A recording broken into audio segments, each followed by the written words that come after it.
Well, it's officially winter. We had our first frost and a lot of things died.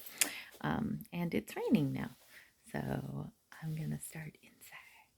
My peppers that I'm trying to overwinter that are not doing great. The cucumbers that are not doing great. And the pepper that is ripening inside with a weird leak. This is a hydroponic experiment.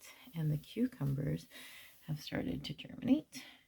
So hopefully they will actually reach down. That one is kind of funny that it's like just popping up and out. Yeah, so we'll see. I don't know that I might need to squish that tomato seed down further so that it germinates. But yeah, the cucumbers are germinating. Tomatoes and peppers, we'll see. It's not raining heavily, but it is raining. And all the tomatoes are dead.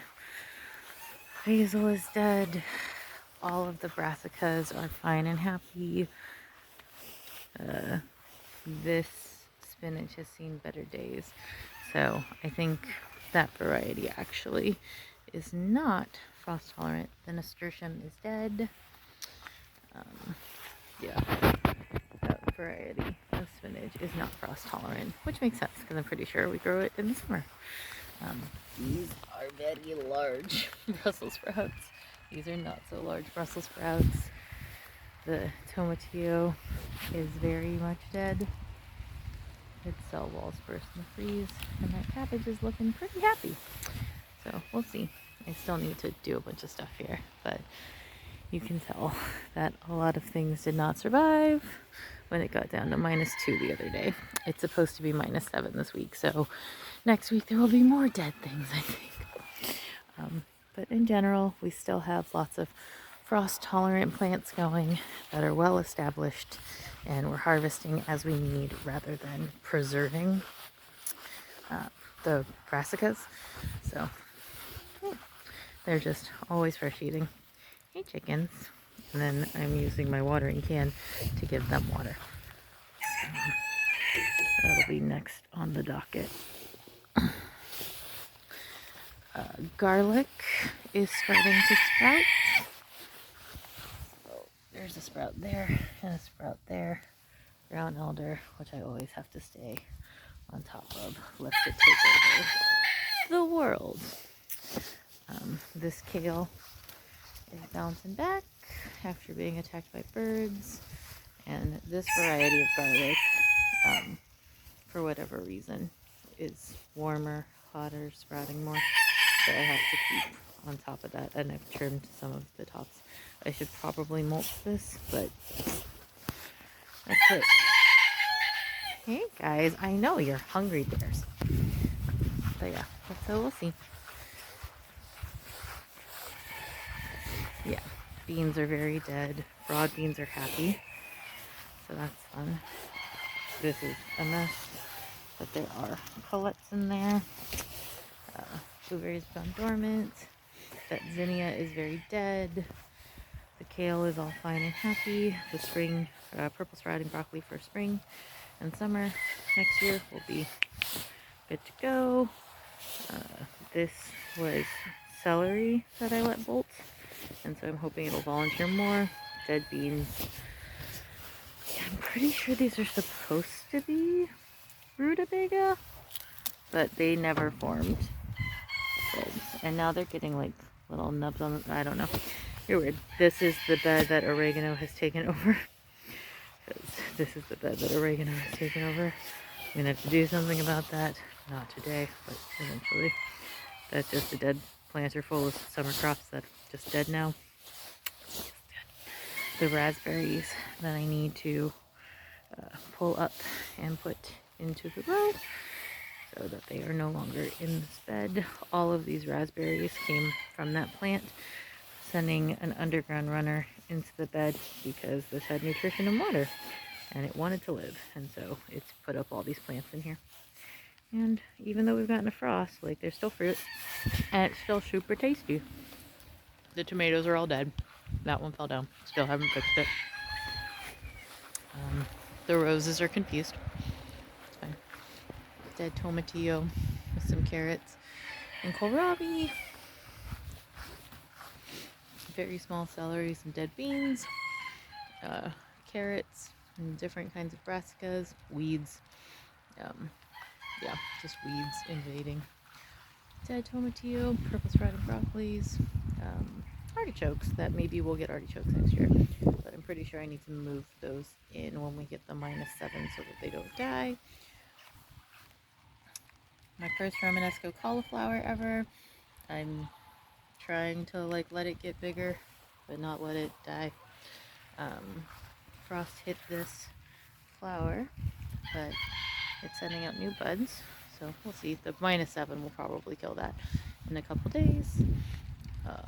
Yeah, over there, very dead occa, or not occa, oxalis.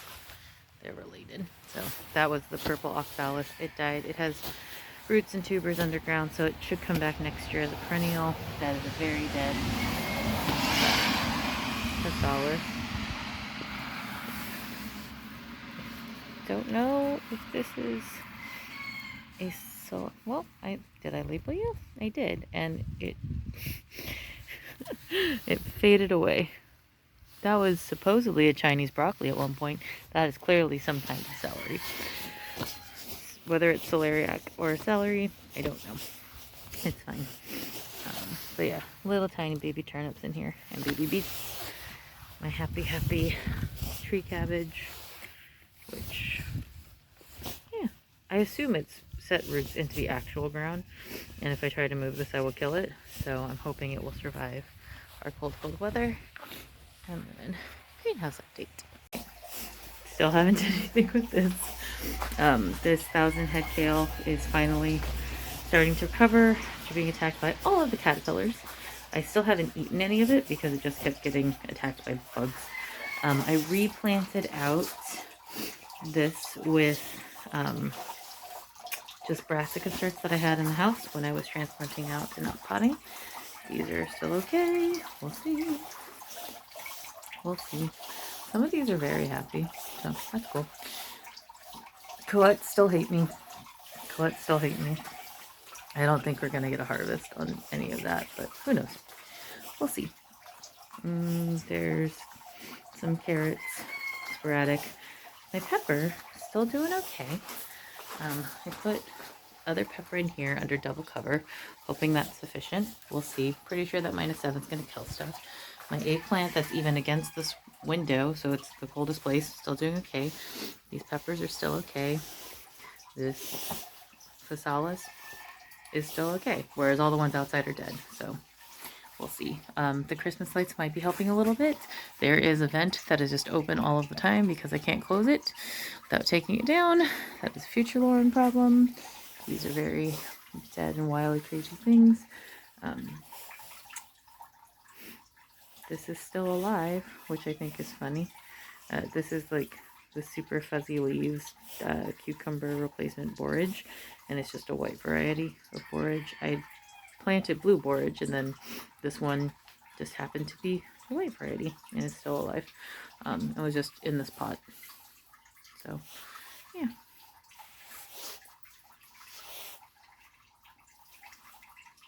You can eat them.